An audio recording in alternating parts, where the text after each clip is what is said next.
Человек должен беспокоиться, когда он не знает родного языка, потому что в жизни может пригодиться, а он не будет находиться во всеоружии. Беспокоиться тынычлану борчылу. Тынычлану борчылу.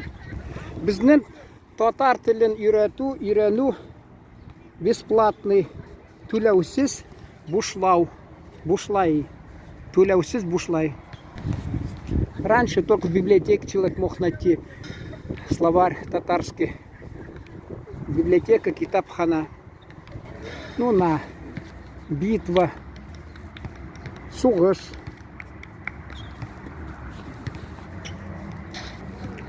Кто вовремя вам подскажет, что знание родного языка очень важно, то того стоит благодарить. Благодарить рахмет айту, рахмет бельдеру. Благодарность, рахмет. Вы скажете свою благодарность, если благодаря нашему уроку вы учите татарские слова. Благодаря будет аркасында, нәтижесінде, біздің аркасында. Благополучие будет у вас на душе, когда вы поедете к тюркским народам. Благополучие, именлік, тынычлық. Знание многих языков – это признак благородства человека. Благородный, намуслы, важданлы, затлы. Не придется стоять и бледнеть от незнания родного языка. Бледнеть, бледный, агарынган, түсі кеткен, нурсыз.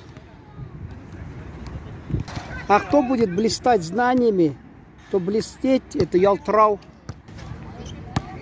Желаю вам обладать блестящими знаниями родного языка. Блестящий, ялтрауклы, ялтрап турган. Вы будете понимать языки ближайших нам по крови тюркских народов. Ближайший по-татарски иң якын тугандаш халыклар, түрки халыклар. Близкий, якында. Мы с тюркскими народами близкие. Можно назвать близнецами, судя по языку. Близнецы, татарча, по-татарски игізәкләр, игіз бала. Дружба – это богатство, дуслык, зур байлык. Богатство, байлык, муллык. Богатый бай. Бай болма, туганнарың көп болсын. Не будь богатым, пусть у тебя будет много родственников. Тюркских народов тоже можно причислить.